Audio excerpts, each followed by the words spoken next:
Welcome back to Beyond the Pulse, your go-to podcast where education meets entertainment through the lens of sports science. I'm your host Nikolai, and today we are joined with a very special guest, and we'd like to welcome you to Beyond the Pulse, Marijn, a renowned cyclist and scientist and gynecologist-in-training, known for your athletic career and scientific research findings. So welcome to the show. Thank you. If you'd like to give us a bit of an introduction about yourself. Yeah. Thanks for the invitation being here. I'm here on behalf of the network Sport and Gynecology, and with this network nationwide we have a few gynecologists and gynecologists-in-training and sports doctors that are interested and that want to improve female health in athletics, in sports. And from my passion from sports, I used to play tennis, running, and then I got addicted to cycling. I joined the network in combination with being a gynecologist, hopefully in 1 year after almost 20 years of study. And during my study I did my PhD, and that was on a complete different subject, but now I'm mostly interested in a combination of gynecology and sport, also to close the gap between male and female health and centered health care to improve female health in sports, because we think as a network there's lots to improve. Yeah. What are some of the features that you think are most readily needed to be improved? I think one of the most important things is that we have a lot of stigma around the menstrual cycle, which is a complete natural thing. Females do have a menstrual cycle, but we know from lots of research that many female athletes are not able or not dare to talk about the menstrual cycle with their coaches. And menstrual cycle does have influence on how you feel, on your performance. So there's a lot to improve, and only by talking about the menstrual cycle and female-specific health problems, we can try to lower the barrier to talk about it. And once we talk about it, we can improve the health. Yeah. Yep. And what are some of the ways that Sport and Gyn are working towards accomplishing this? Firstly, to raise the awareness, and then to, I guess, would you say educating coaches as a step one as well? Yeah, we are available for sporters to just directly contact us, and we can see them in the hospital to listen to them. And most of these sporters say, oh, you're the first one really asking to my problems. And they think they come with one problem, but they leave the room with 4 or 5 problems, but we will help solving them. And I think almost weekly we have a meeting, or we educate sport groups, coaches, to tell them what is female health, what is the menstrual cycle, and you can really benefit from knowledge by helping the female athletes. Yeah. And to close this gap then, firstly between the male and female, of course raising the awareness is critical. Providing the opportunity for female athletes to express themselves in the types of problems they have. Then when it comes to actually looking at these problems, what are some of them, firstly? And how do you then tailor or how do coaches adapt to this type of feedback then? Yeah, I think there are 2 main problems.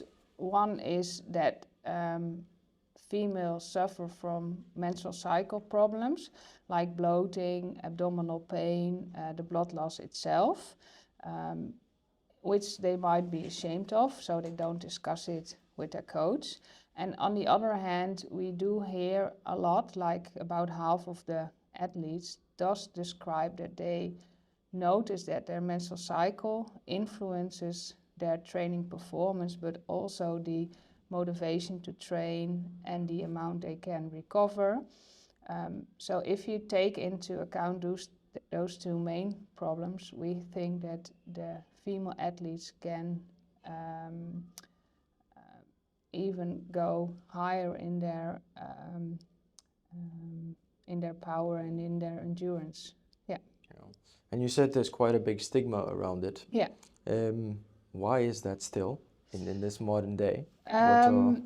Yeah, we think there are just some barriers, social, and a lot of not knowing. Maybe it's worth to just tell the listener how a menstrual cycle actually works, because what we notice when athletes visit us, they have no idea. Which is okay, because when I started becoming a gynecologist, I also had to look it up. It is quite complicated, but once you know it and you understand it as an athlete and as a coach, you can tailor your complaints and your practice to the menstrual cycle. So we can maybe go shortly through the menstrual cycle. Yes, let's do that. Yeah. For the menstrual cycle, you need your brains, your ovaries, which are the hormone-producing little organs next to the uterus, and you need a uterus. From the brain, signals are sent to the ovaries, and the ovaries produce the two most important female reproductive hormones, estrogen and progesterone. And these two hormones act on the inner layer, which we call the endometrium of the uterus. And let's take it simple that your menstrual cycle is 28 days. And 28 days means day 1 is the first day of the blood loss. Till the next first day of your blood loss, that is on average 28 days. Your menstrual cycle starts with blood loss, which can be 4 to 7 days. And blood loss is just losing the inner layer of the uterus. So the endometrium loss is what you lose when you have blood loss. Inside your ovaries, all the eggs that women have are stored over there. And every month, a couple of these eggs grow, and that happens in the first 2 weeks of your menstrual cycle. And a couple grow like 10 to 12, but one becomes dominant.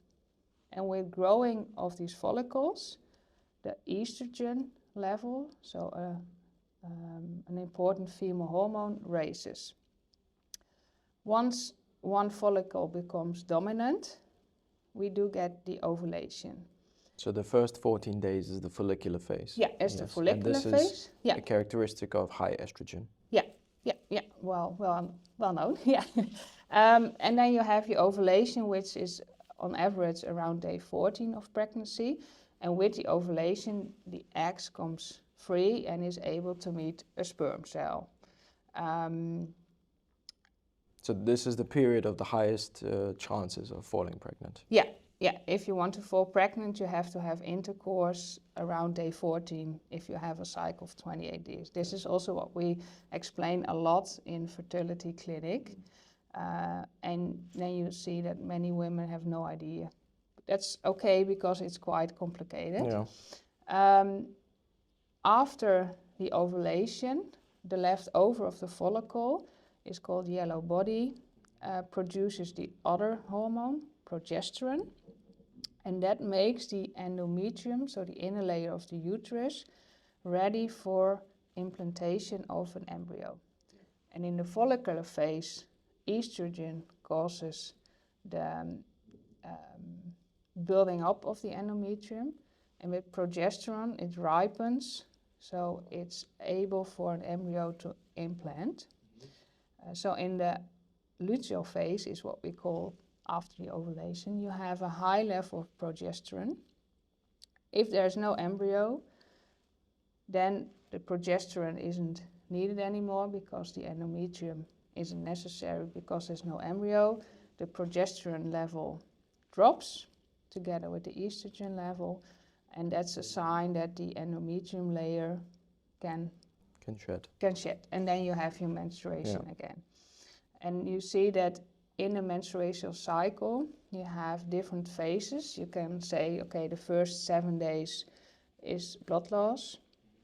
The first 14 days we call the follicular phase. Then we have the ovulation, which is 1 or 2 days. And then we have the luteal phase. And in every phase, the balance and the amount of hormones is different. And from physiology aspect, we know that these hormones have different influences on the body. And not only for the reproductive system, but in the whole body we have receptors for estrogen and progesterone. So on the bones, the heart and the blood vessels, the thyroid, the brains, that are all organs estrogen and progesterone have influence on. So it's much more than only the reproductive system, but yeah, that's where the menstrual cycle is. Okay. Yeah. So just a quick summary then, Yeah. in a little bit simpler terms for perhaps those that don't know the specifics of the terminology. So in the early phase or the follicular phase before ovulation, the estrogen is high. Yeah. And is this known to be more for rapid muscle growth? That's what we think. Theoretically, it has an anabolic effect, estrogen. It's questionable whether it's on every individual level you really notice it, but the general thought is that if you want to do strength training, it might be the best in the first 14 days. But okay. Yeah. And then you have ovulation for 1 or 2 days. Yeah. And if there is no fertilization between the sperm cell and the egg, then the endometrium, well, first of all, the endometrium buildup is in case there is a pregnancy. Yeah. And the luteal phase is then characterized of the buildup of the wall using progesterone, the hormone. And if there is no fertilization, then the endometrium sheds on the first day of the menstrual cycle. Yeah, really good. Yeah. And for when there is a high progesterone, so is it the opposite effect then, that muscle breaks down? No, but it's not increasing the anabolic effect. And progesterone also has like influence on the body temperature. And if the body temperature is higher, then the body needs to get rid of the warmth. So it's dilating the blood vessels in the skin, maybe leading to less blood flow to the muscles.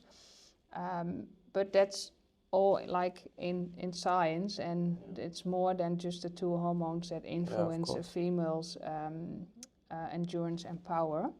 And what we think that maybe the progesterone also has influence on the amount of recovery and sleep. And sleep itself is also really important for an athlete. So every phase of the cycle has its own balance in hormones and might have its own influence on an individual level for training. Yeah. And you mentioned the different organs that get affected in different ways as well. Can you touch upon a little bit about that? So you mentioned the heart, the muscles, of course, the bones. Yeah. How does that look like over the cycle period? I think the most important thing is that in the past it was thought that if you are sport athletes, it might come in handy if you don't have a period. But nowadays we know it's dangerous as a young sport athlete to not have a menstrual cycle. And that's because if you not have a menstrual cycle, it means your body is in safe mode. Like if you have almost a flat battery on your phone, you can maybe only phone call. You can't have different apps opened. So you also have to see that in a female athlete body, if it's low of energy, it shuts down organs, hormone systems that are not really necessary. And one of that is the menstrual cycle, because if you're low in energy, why would you have babies? You don't have energy to do it. But that is being a problem, because if you're not menstruating, that means your estrogen level is really low. And estrogen is necessary for the bone health, on one hand. So if you are low in estrogen, your bones, your density of your bones is decreasing, which might lead to osteopenia or osteoporosis. And especially in young athletes, because till your 28th year around, you are able to build up your bones, and after that it's only going down. So if you miss the building up of your bones in the first 28 years of your life, then the rest of your life you will suffer from maybe osteoporosis. And especially with sports, if your bone density is low, you have an increased risk of stress fractures. Yeah. And that really influences your sports. So we unfortunately see a lot of women that don't have a menstrual cycle and that come in our clinic saying, I have a stress fracture, why? And also we know that estrogen is important in the health of the inner layer of the blood vessels and also the blood vessels that cover the heart. So we do see that women that have been low in estrogen have an increased risk of heart problems and high blood pressure later in life. And that's something that comes into attention last year, luckily more. Well, in the past it was thought, okay, if I'm not having blood loss, that's really convenient. So that's also why it's really important to talk about it. Yeah.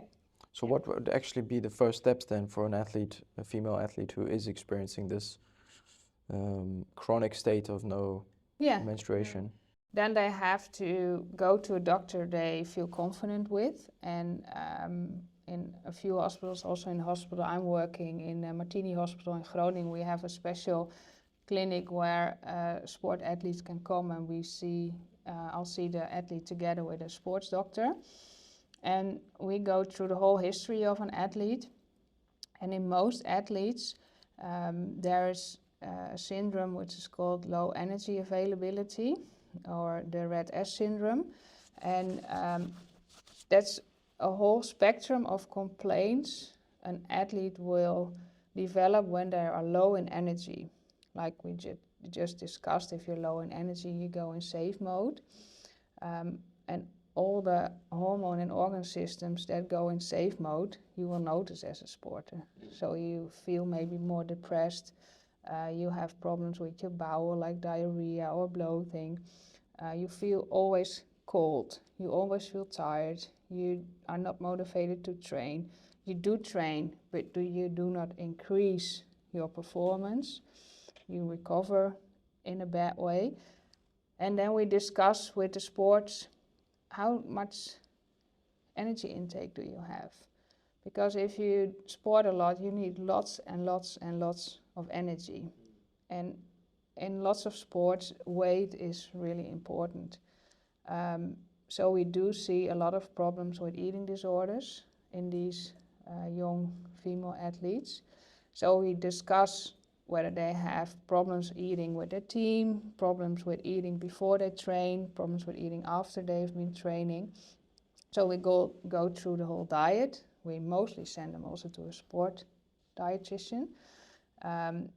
Some really suffer from eating disorders, so we refer them to a sport psychologist to discuss. And if we are worried about their bone density, they do get a scan of their bone health, and we refer them to the internal medicine doctor.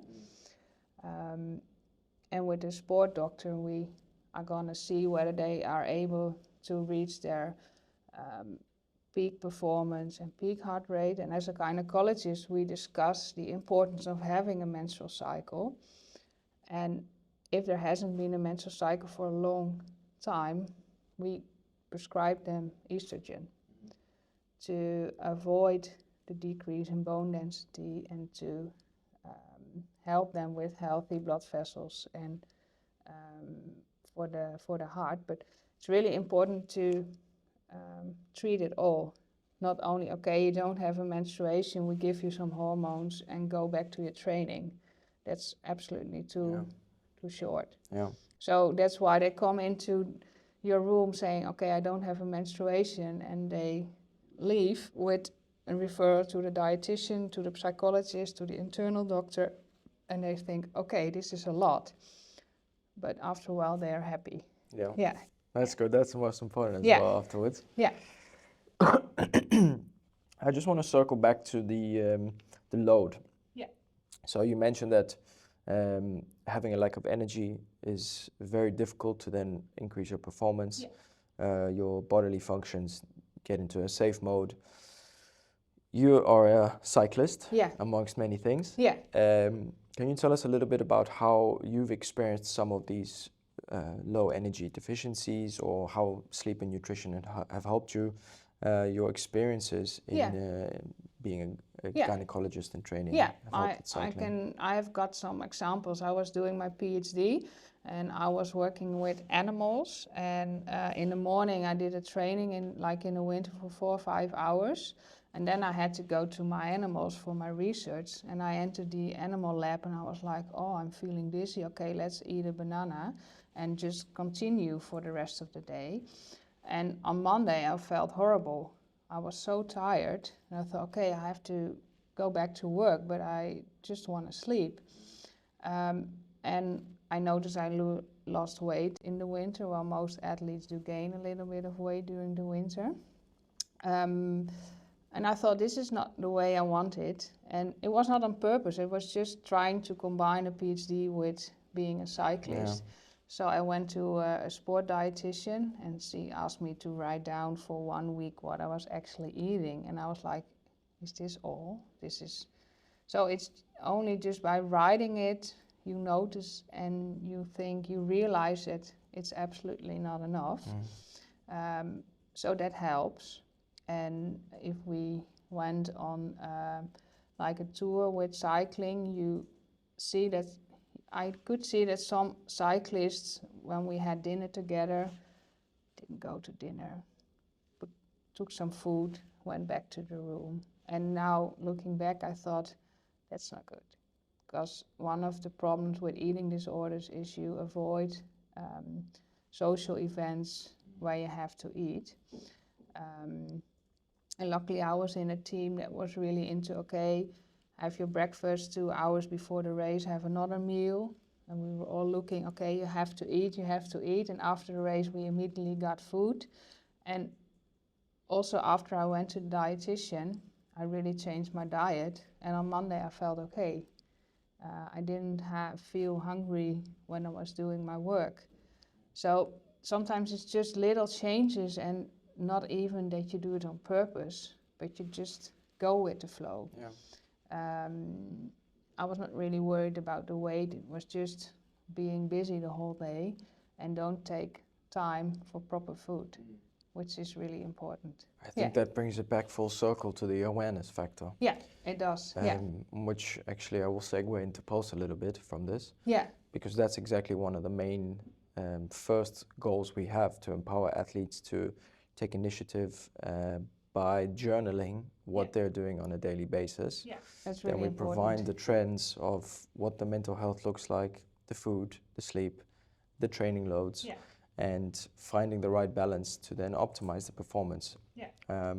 For myself, I realize every time I sleep poorly, the next day I can survive, but 2 or 3 days later there's a drop in mood, my nutrition, my RPEs go up, and that's not even taking into account genetics or dietary intake, etc. So it's the first step definitely is to always bring the awareness to the athlete, make them feel empowered that there is something useful to do, useful to use journaling as a sign of looking at what's going on in your life. But this is a difficult thing to teach someone who has never done this before and who treats it like secondary or like a stigma to really journal yourself. But I think it's, if myself, I'm also a tennis coach, and one of my biggest challenges is to get the youth to really feel invested in already professionalizing in this aspect, to be interested in the ways that you can optimize performance outside of the court. It's not just about physical training, how quickly you run to the ball, yes, of course, but how you eat, sleep, really all of this is super important. The social relationships too, making sure that the environment is healthy around you.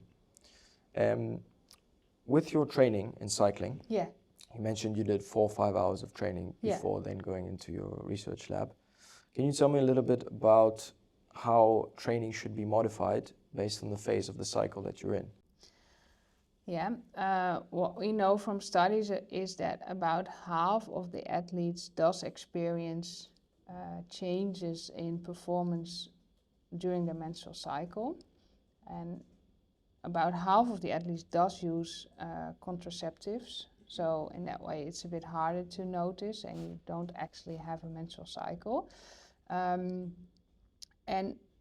on a general group, the biggest study we have, which is a summary of about 51 studies, suggests that there is a trivially impact on performance, in a way reducing the performance in the first half of the menstrual cycle, mostly the early follicular phase.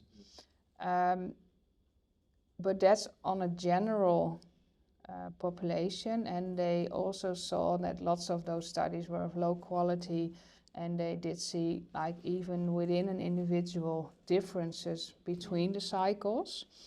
And there was also a group of 1/3 of the athletes that said, I have no clue, it doesn't matter in which phase I am. And if you ask the athletes, is there a phase you have the idea that you perform better, then it's the late follicular phase, so after the menstruation. Okay. It's always hard. Is it you have less performance because you have blood loss, so you feel inconfident with it? And they also did measure objective training parameters like the VO2 max in 21 endurance athletes, and there they didn't see a general conclusion in which phase you were performing better or less. And also there they saw inter-individual differences. So the studies we have now do really conclude there is an influence, but it's really individualized. So that's why it's so important as an athlete to talk about it with your coach, to say to your coach, okay, for the next half year, I'm going to write a diary, how I feel, how my menstrual cycle is. You have to collect my objective parameters, and after half a year, we're going to see, is there a pattern in how I do perform? Am I motivated to train during the whole cycle? How is my recovery in the whole cycle? And then hopefully together with your coach, or maybe with a gynecologist or with a sport doctor, you see a pattern in your own individual cycle. That's most important. We always try to get a general conclusion.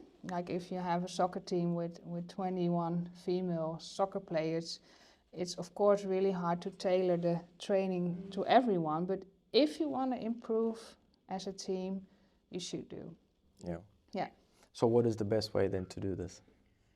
Have a diary, talk about it with your other sports colleagues, with your trainers, gain knowledge, so ask us to talk about it, and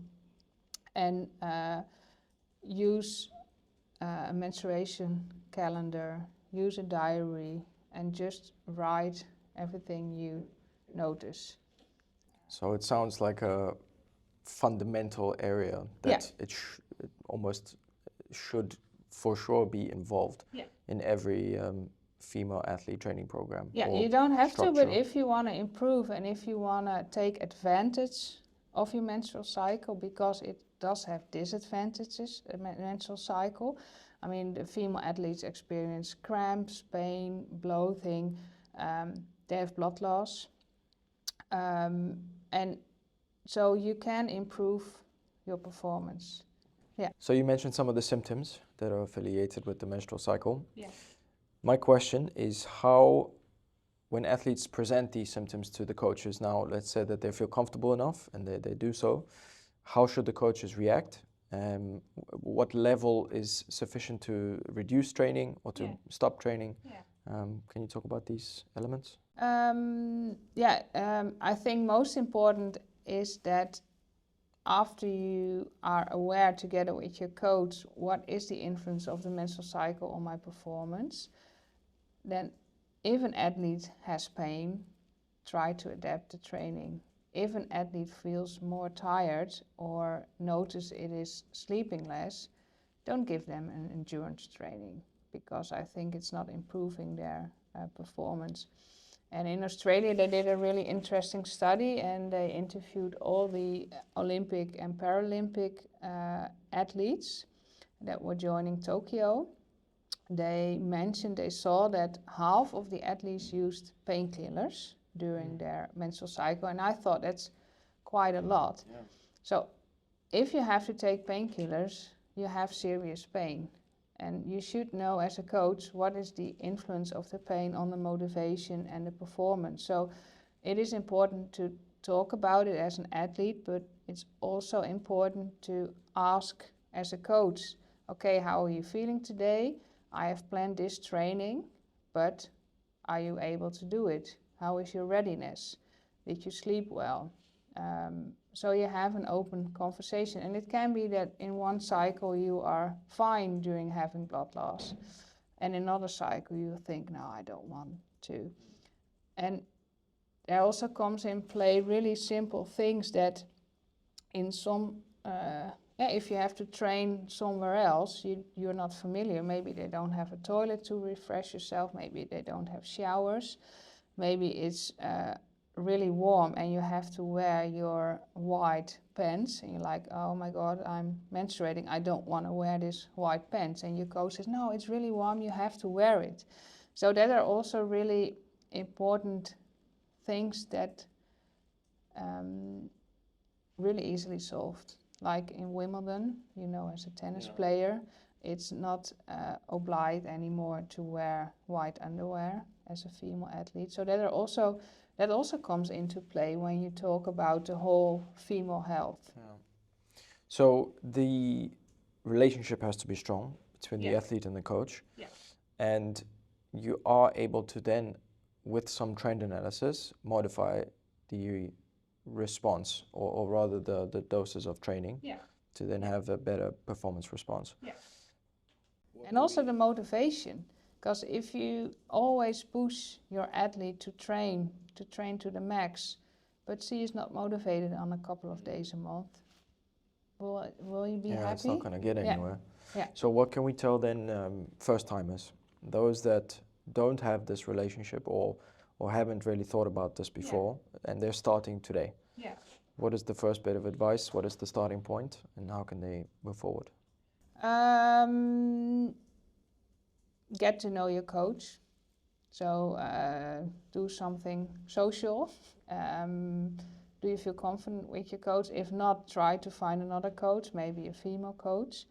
And then discuss whether you actually have a menstrual cycle. If not, the coach should refer you to the GP, which is also, I think, a role coaches should play in the life of a female athlete.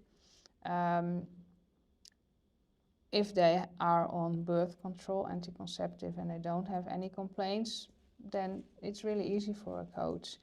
And if they have a menstrual cycle and they say, maybe I do feel different in certain phases of the cycle, okay, then the coach and the athlete should sit together and say, okay, the next 6 months I will have your training schedule, but if you don't feel ready, we just don't do it.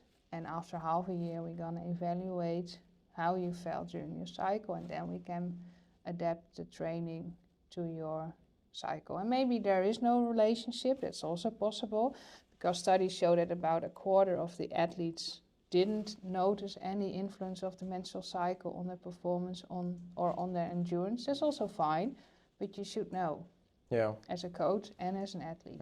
Yeah. So the first step is to start journaling. If you don't have a primary physician, do so, check it out, and then start recording to look at how your phases are impacted by the sleep, nutrition, recovery, training, etc. And if you notice no influence, then it's also fine. And absolutely don't compare yourself to someone else. It's such an individual thing. So you have to make your journal yourself and discuss it with your coach or someone you feel confident. Can you list off the factors that the athlete should then look at in terms of with relation to the phase? I think, do you have blood loss, yes or no? The amount of blood loss, the amount of discomfort, pain, do you take painkillers or not?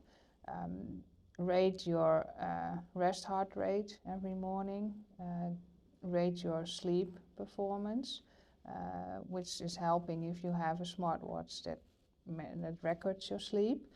And do you have complaints like diarrhea, bloating? How is your mood? And just have a scale of 1 to 10 and rate your mood. Maybe ask someone else, your partner or someone who is nearby. Do you think I'm responding different today than yesterday? Because lots of women, if they visit me and they have their partner with me, the partner says, yeah, I know when you have your period, or I know when you have your ovulation. It's also really helpful.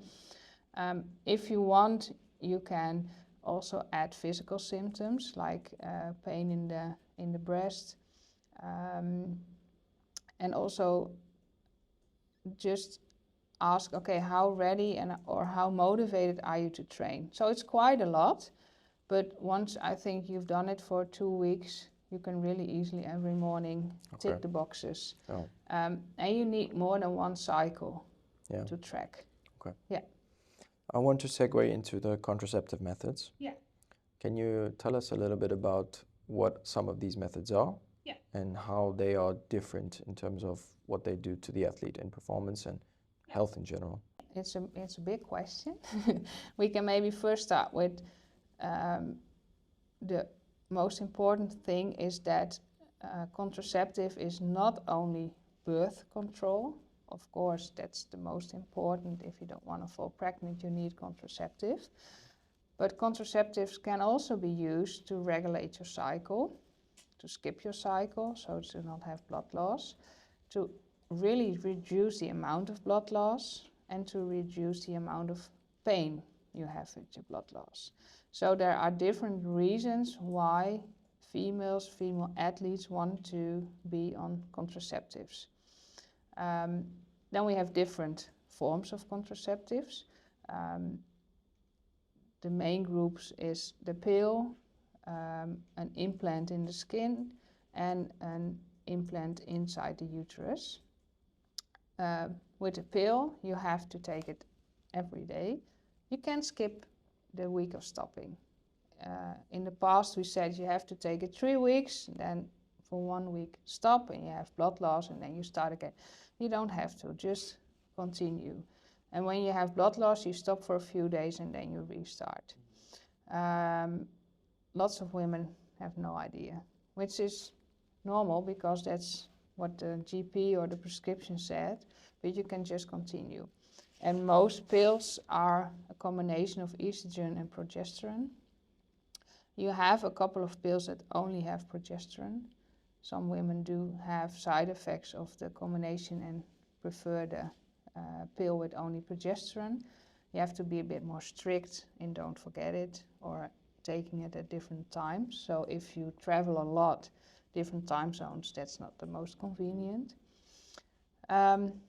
If you go to the implant underneath your skin, that's only with progesterone. It can sit there for 3 years and you don't have to look after it. And with the intrauterine device, it can be there for 8 years. And most women have no menstrual blood loss anymore, less pain, and you don't have to think about it on a daily basis.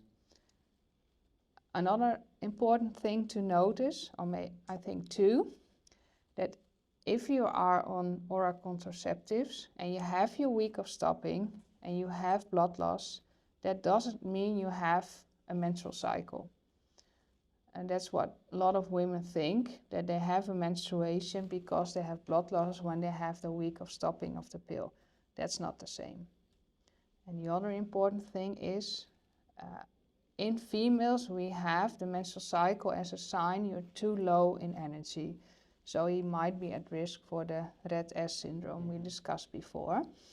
And with taking contraceptives, that sign disappears, because you don't have a menstrual cycle itself. The hormones take over your brain, ovary, uterus connection. So you have not the vital sign of, hey, watch out, you're too low in energy. It's dangerous because if you stop the pill, you won't have your menstruation.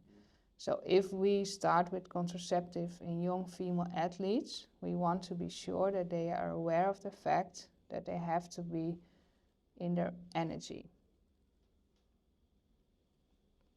Amen. Okay. Yeah. Can you talk us through a little bit from the physician side? Yeah. So when of course, also I would assume that the age of the athlete is different on what you guys recommend for them to do. Can you tell us a little bit about some scenarios in which maybe actually we can start with the questions that gynecologists receive, or what type of questions get asked by athletes? In regards to the contraceptive. Contraceptive, but also when we start talking about menstruation in general as well. I think from the contraceptive perspective, lots of athletes are worried that they gain weight. So one of the first questions is, but if I start, do I gain weight? Then I say, no, if you take such a small pill, it's not that much calorie that you gain weight. Of course, your hormonal balance changes, and mostly it's gaining weight because you hold more fluid, but that balances out in a couple of months. So what we do see is that after a couple of months, the weight decreases and it stays stable. Another thing is that you might change your appetite, and that causes an increase in weight. So if an athlete is worried about gaining weight after starting contraceptive, I do say notice and be aware of the fact that you don't change your diet. Then some women are afraid of the side effects, that they feel depressed, that they have continuous blood loss. And just like, is there a way to adapt my training to the cycle, which is really individual, how you react, positive and negative, to contraceptive is also really individual. So just try. Start with pill A. If that doesn't work for you, go to number B. And also take in account what's convenient. Do you mind taking a pill every day, or do you want to get out of bed and don't think about contraceptive? And it does matter whether you've had intercourse before, because if he doesn't have intercourse before, we are a bit step back in like the intrauterine device. So it's really individual what you suggest, and the phase in life of an athlete. And then we get the question, what does it in regards to my performance? And what we do see that most women notice no effect at all. And the few that do notice an effect, the ones that notice a decreased effect on their performance after starting hormonal contraceptive, the amount of women that notice an increase in effect are a bit balanced. So that means that it's just tailoring individual for that athlete. If you notice that your performance decreases, try another one, because there's so many different forms of contraceptive, and it can give you lots of advantages. No pain, hardly no blood loss, and you're safe of not falling pregnant. And don't forget, if you use it, you can still have the sexual diseases. So if you not have a partner, then still use the condom. Yeah. And for the youth, at what is an appropriate age, approximately, for contraceptives to start being, or hormonal treatment rather? If you had your first period, and mostly they go to the doctor after they've had it half a year or a year, it's fine to start.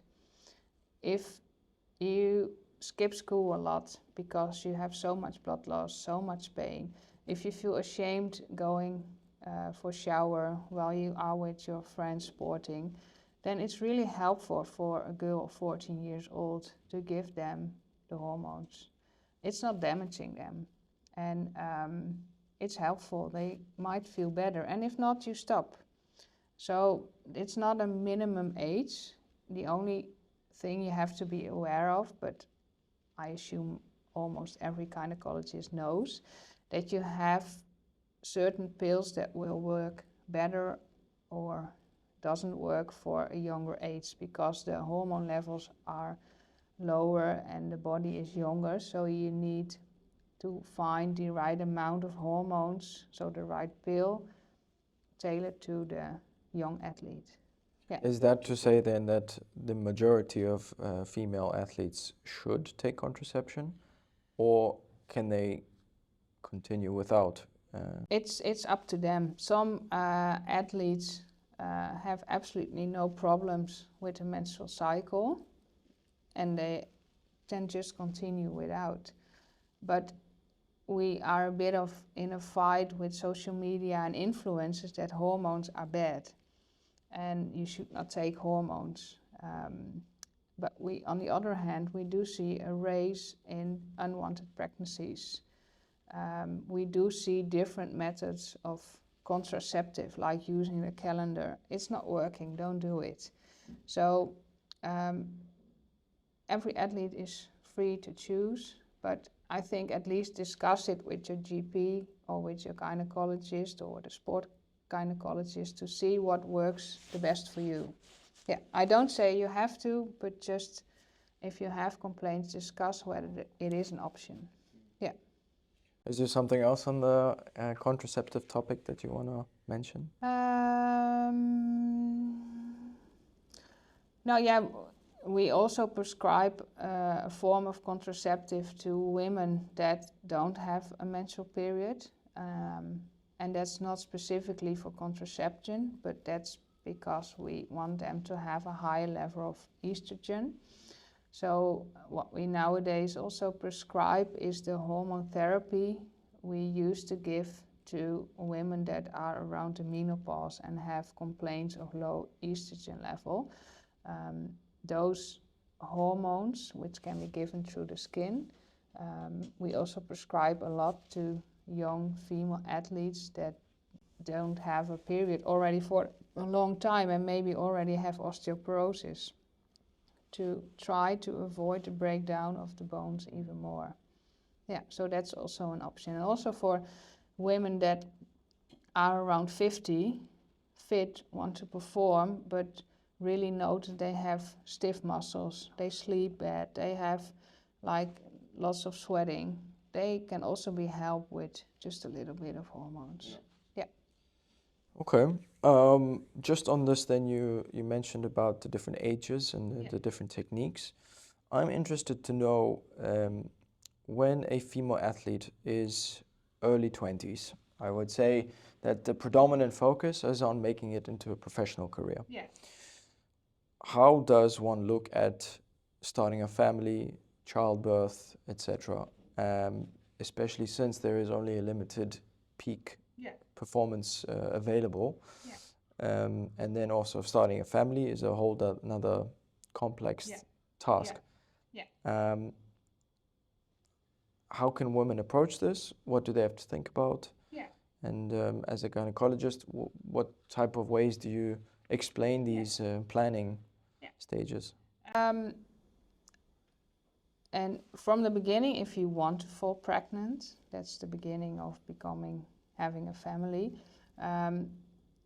Lots of female athletes who don't have a period are worried whether they can fall pregnant because they don't have a period, so they don't have an ovulation, so they don't have an egg a sperm can interact with. But since the etiology of not having your period is not because you don't have eggs or you don't have uterus, we always say, okay, it is possible to fall pregnant, but you need medication if you want to fall pregnant. So that's always a big relief for these female athletes. And what we say is that pregnancy and returning to sport after pregnancy, you should see it as an injury. And as you have a normal job, you have to get back to work in steps. So if you've had a baby, you have to get work back to your sport in steps. So that means you have to discuss it with your coach. Okay, I want to become pregnant. I can't actually plan when it's gonna happen, but I want to continue my sports. Can we adjust my training program when I'm pregnant? Can we discuss how I'm getting back into sport after I delivered? And after you've given birth, you are injured.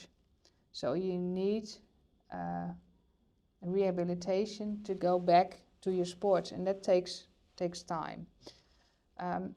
And we do support that it's able to fall pregnant and to be pregnant and to be a mom when you're a female athlete. A few important things to take in mind is that it depends a little bit on what kind of sport you do, till which time near term you can perform your sports. Like I should not play a soccer match when you're 30 weeks pregnant. Yeah. But playing tennis or running is completely different. So you have to adjust your training to the phase of pregnancy. And also sporting on heights or in really high temperature is, as a pregnant woman, a bit harder, especially when you're not used to it. What we say, and also the Olympic Committee says, that as long as you stay below 90% of your maximum heart rate as a pregnant woman, it's safe for you and for the baby. And most important is that we don't see an increased risk of miscarriages in female athletes, no more preterm birth or low birth weight. So there are no, as long as you are healthy, well guided, there are no negative influences of being a female athlete on being pregnant. So we discussed earlier about the importance of raising the awareness for the athletes and having them to be monitoring their periods, as well as then the sleep, nutrition and other elements surrounding the menstrual cycle. The importance of how coaches should be informed about what's going on with the athlete's life, and then how this can then modify the training program. Technology is a great way to be able to do something like this. Do you already have in mind some technological advancements that are catering towards improving this element in sports?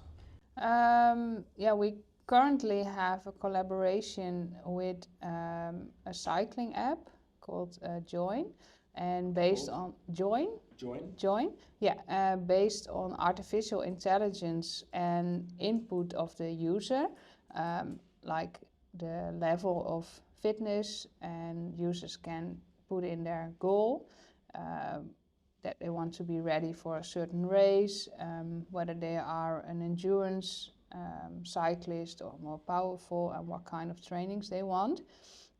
And they have to say every week the amount of time they have to train, and then based on artificial intelligence, the app gives you training suggestions. And after you've been training, you also do get a mark whether you achieve the training goals, because you also tell Join what's your FTP, so your power you can give for 20 minutes. So it can really tailor the trainings based on your own performance. Did you say FTP? FTP. Is that similar to critical power? I think you can, like someone, And you also have to say in the morning whether you have sore muscles and whether you're ready to train. And we now have, also from the network Sports and Kind, we have a collaboration with them, and they recently introduced also tracking the menstrual cycle inside the app of Join. And then women are asked whether they want to track the menstrual cycle, and then they have to say, okay, I do have blood loss or I don't have blood loss. Because as long as we know the days they have blood loss, we can calculate the menstrual cycle, and we can go to the phases of the menstrual cycle. And they have to hand in or tell the app the amount of blood loss and whether they have discomfort. And then the app asks you whether you want to join to adapt your training to the amount of discomfort you have. And in that way, we hope in the future to not only have subjective measurements, so how a female athlete is actually feeling, but also objective parameters like the power, the endurance, the heart rate, whether you reach the goals join tells you can be able to reach. And then hopefully by analyzing all these data, we will see, I think, an individual pattern in how a cyclist performs during their menstrual cycle. And then hopefully in the future, if you join how your menstrual cycle is, this can already be implemented in the artificial intelligence, giving you suggestions for training. So that if the app knows that during your days of blood loss you're not motivated to train, your endurance is lower, you don't get a suggestion to go and train for 6 hours, but Join says just pedal for 2 hours, be happy and go home. And I think that's a really nice step to, on one hand, gain more information and gain more insight in the influence of the cycle on training performance, and also to see whether we can tailor the training advice based on the menstrual cycle. Are you involved in Join, the app? I'm involved in the collaboration to implement the menstrual cycle, and hopefully together with a PhD student in the future we can analyze the data. I've been in their podcast and that's where it all started. So that's a really nice collaboration, and they are really motivated to also increase the performance of female athletes. Yeah. So this is predominantly specific to cycling, That's though? for cycling, yeah. Is there, of course, we can also separate high-performing athletes in terms of professional versus athletes who go to the gym regularly, students, frequent gym visitors, or training for marathons, etc. Not that they're not high-performing athletes, but I mean more regular folk. Is there tools that you know of that they can use?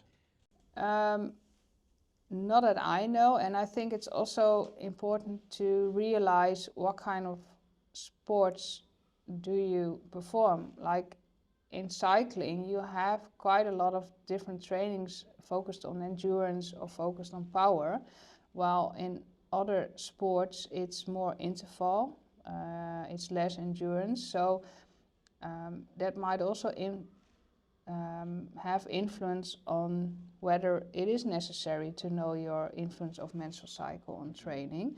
So it might be in the future that it would be that you have an app with artificial intelligence tracking your menstrual cycle, and the first step is what kind of sport do you do? Because I think for swimming it's completely different compared to running or to road cycling or to playing tennis. So that's also not, we can't generalize all the sports in the influence of cycle and performance. So a future app, if you want a general app, should have that, or we should focus on one sport. And then you also, what you just mentioned, you have the level of competition, whether you just enjoy going to the gym a few times a week, and then I think just ignore the menstrual cycle. If you don't want to go to the gym, then just don't go, as long as you don't think it every day. Yeah. So I bring this up because with Pulse, we don't look at, of course, we ask the athlete initially what sport they're mostly involved in, and then the algorithm is different for the different sports specificities. But we ask a RPE question at the end of every training session, and the duration, so the intensity and the volume. And if the athlete has wearables like a fitness tracker or a heart monitor or the GPS tracking, then this data is automatically put into the system. And from this, we also see what type of activity was performed. So is it endurance training? Is it a gym session? Is it a recovery session? Is it high interval training, for example? And we're able to categorize this. So when we start to look at the total load of the athlete, we also have this separation between what type of activity is performed and the load per activity. So from this, our thinking is that, of course, we also then want to include a more general menstrual cycle questionnaire, and exactly relating to the points you mentioned. And then from this, we also use artificial intelligence with the idea and the hope that we're able to see the type of activity performed and then the menstrual response, as well as then with the well-being, seeing how the other factors are incorporated into this, like sleep, recovery, nutrition, etc., mood. So this is our idea, and this is why I asked about, of course, the specificity of sport. I think we're able to tackle this just based on the load. So for example, a high performing athlete will have a gym session, but high intensity, probably higher duration as well. Well, depending on the workout, because I'm thinking now if I'm seeing what the basic fits look like these days, there's kids are spending 6 hours in there twiddling on their phones. But the intensity factor is different. So in that respect, the algorithm will see the load is different and the intensity too. So even if I use the same algorithm, but my load is specific to me, and then someone else does a gym session and has their loads, it's still based on the intensity, the duration, the heart rates, the recoveries, etc. The algorithm changes. Then if you include then for a female the menstrual phases, and of course there is some common understanding of the muscle breakdown in the luteal phase and build up in the follicular. So looking at this then with sort of these frameworks and seeing if these boxes are ticked off. And this way we want to show then to the athlete as well as the coaches, of course, what is going on. And that will be wonderful. And then you might notice that if they go to the gym in the follicular phase, they are intrinsic motivated to train, to gain weight, while if they are having like their period, they're more on their phone and they think, oh, I'm not going to put more weight on it. So then you will notice the difference in, I assume, in intensity in training activity. Yeah, for sure. Yeah. And for the non-athletic environment, I know of a couple, you mentioned earlier that the calendar feature is not a sufficient way to really track your cycle. It's sufficient to track your cycle, but not sufficient to use as a contraceptive method. Okay. Yeah. Because I know of an app, I think it's called Ovi, off the top of my head. Yeah. And it's an app where they also send you a device which can measure temperature in the morning, first thing in the morning. Yeah. And then it asks a bunch of questions also. So you track the temperature each morning. My first question, why would you track your temperature? If you have a regular period, you know when your temperature rises and you know when you have your ovulation, so you don't need to measure your temperature. Right, yeah. I think it's more to set the standard of what the normal cycle looks like initially. Yeah. Then it asks you a bunch of questions as well, like did you have sex, protected or not, and different features. Yeah. And then from this, it's like monitoring, okay, exactly in this phase, you're in the ovulation, your cycle is a little bit different. This month to previous month, did you experience any additional stress? So it's not really sport related, but it is I think it's good to use if you have a child and you want to know your menstrual cycle. But on the other hand, we also advise to not be too focused on your exact days of ovulation. But I'm a bit worried that nowadays women that do listen to influence in social media and are worried to take hormonal contraceptive use these methods as a calendar method to use as contraceptive method, and that's not what we advise. Okay. Yeah, so it's good to track your cycle and to know what's going on, but don't use it as a contraceptive. Okay. Yeah. So just to be aware of what your body is going through. I think that's really good, and it's really good to be aware what your body does and how you feel in certain days. That's, yeah, then I will encourage using it, but don't use it as a contraceptive. And you mentioned some of the features. If you can maybe just brush up on them again. How can you make the menstrual cycle more objective and not just based on energy, feeling, or mood? Is there a way to make it objective? You mean objective in the way that you are aware in which phase of the cycle you are? Yeah. Yeah. Well, the first few days are easily recognized by having blood loss. Then you have days of the growing eggs and the increase in estrogen, which leads to the ovulation. And around the ovulation, a woman notices that her discharge changes because then it's more available for sperm cells. And around the ovulation, women can really feel the ovulation. They have abdominal cramp on the left or the right side of the abdomen, which can be a sudden cramp and is relieved in a few hours, but it can also take a few days. We have women at the emergency department because they have pain, and then the conclusion is they had an ovulation. Or you don't notice it, that's also fine. And what we also see is that the days after the ovulation, some women are a bit more kort lontje. No. Any Dutch speakers in the audience? I don't know the English word, how you say, but more sensitive to comments or more agitated. And that's what you also hear that partners say. More sensitive, maybe? Yeah, more sensitive, but a bit in a negative way. Okay. And then they start having cramps, and then they have their blood loss. So there is quite, and most women experience during the blood loss diarrhea. So there are lots of physical activities in the whole body that, go together with the menstrual cycle.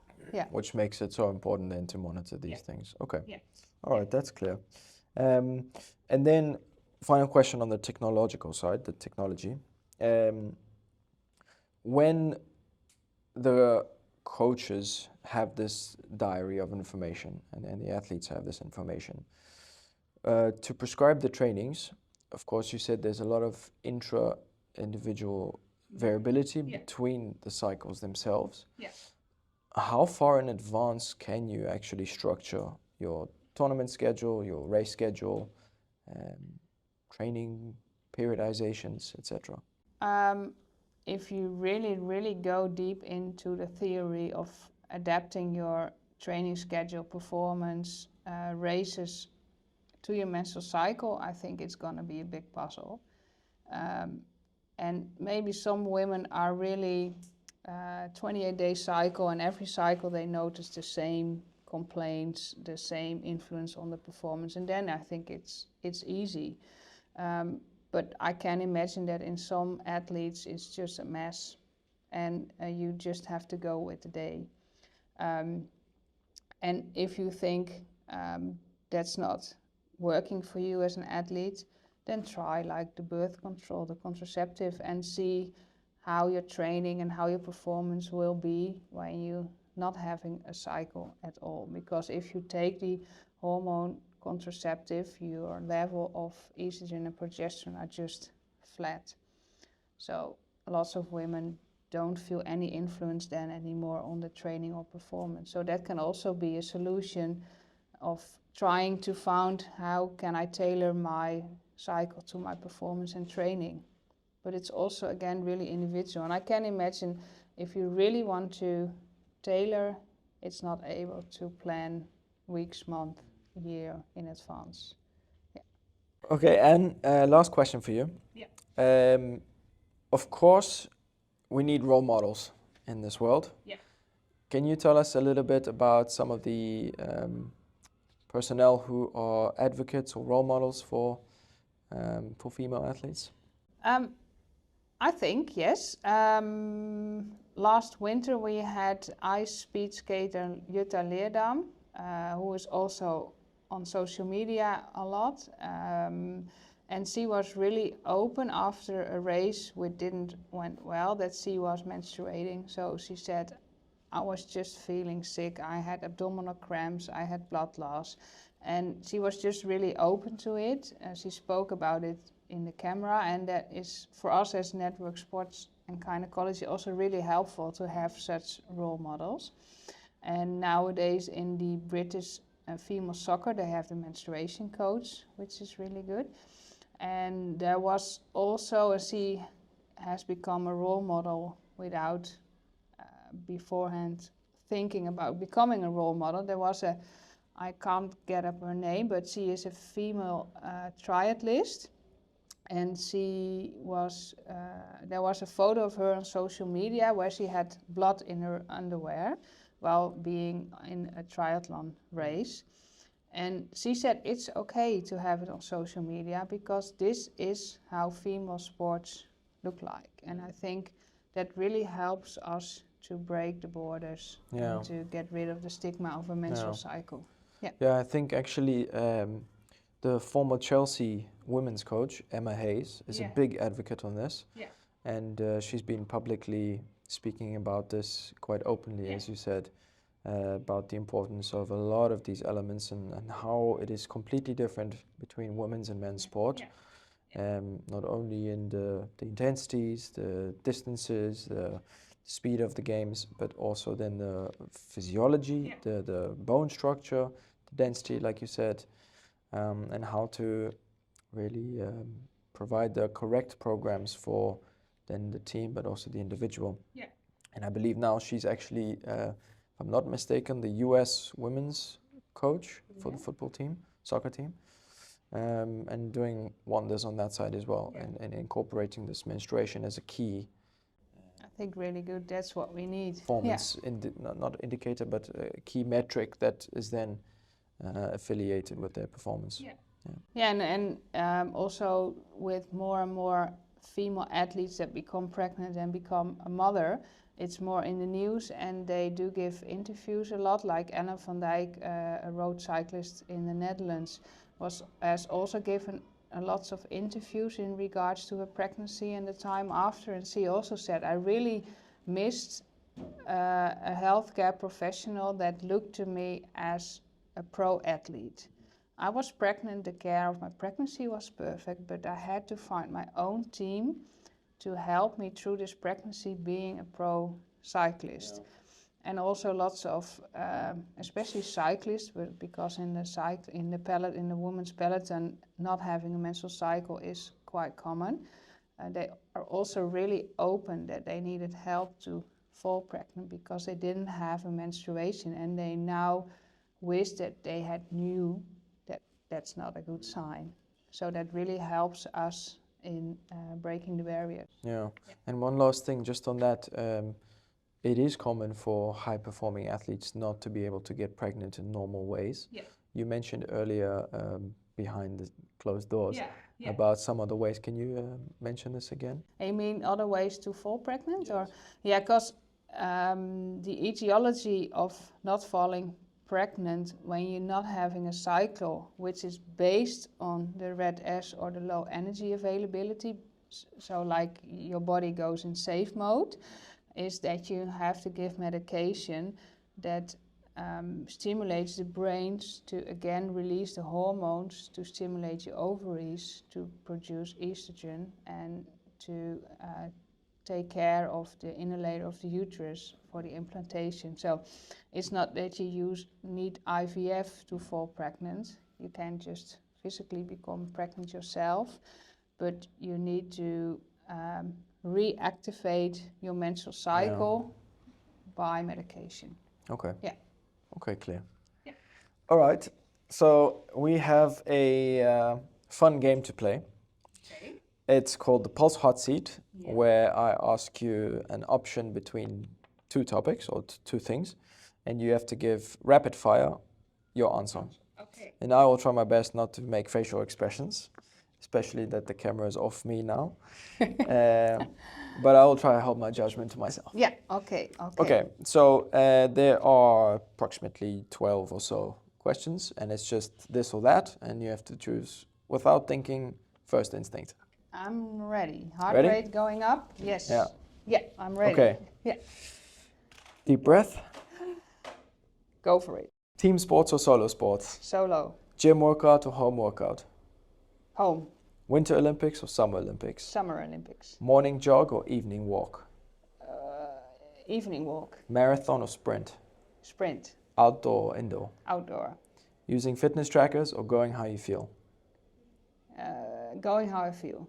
Achieving a personal best or winning a team trophy? Winning a team trophy. Yoga or Pilates? None. I fall Alternative. asleep. Alternative. Running. Mind or body? Ooh, that's a hard one. I had both. I Yeah. like that. Yeah. Protein shake or smoothie? Protein shake. Protein shake or electrolytes? Depending on whether it's before or after or during training. Is that also an answer? That's an answer, yeah. Okay, yeah. okay. For the listeners, what's the best one before? What's that? What's the best option before training? Electrolytes or And after? proteins. Proteins. Or just chocolademelk. Chocolate milk. Nice It's answer. the best recovery drink. Great answer. Yeah. Competition or personal challenge? Competition. Climbing hills or sprinting flats? Oh, climbing hills. I'm just terrible sprinter. They call me the strijkijzer. What is that? The iron thing. Oh, wow. That's, if you sprint really slow, then you're the strijkijzer. Okay. Yeah. And last one, group ride or solo ride? Group ride. Okay. And thank you so much for joining us today. Yeah, welcome. We were really thrilled to have you and to have your expertise on our Beyond the Pulse. That's all for today, folks. We want to join you again. Thank you again for joining us, and we hope that the viewers found today's discussion interesting and helpful, and enlightened you on the next steps you as a female athlete should take, and for coaches to be more involved in the decision-making process with the autonomy of the athlete. And if you have anything you would like our viewers to listen to or see, can you mention this? If you're a coach or if you're an athlete and you want us as a network to help you, or us as gynecologists to help you, then please contact us. We're really easy to find on our website, www.sportandgyn.nl. It will That's also be in the GYN. description of the podcast Yes, episode that you have to do a link in the description. Yeah. You can just email us, and we are more than happy to come to the club, discuss the menstrual cycle or pregnancy or whatever female health related questions there are, because we love to spread the word and we really want to help to improve the performance, but also the motivation and the pleasure for female athletes in sports. Perfect. Yeah. Thank you so much. Please follow us on your preferred platforms, and we'll see you next time.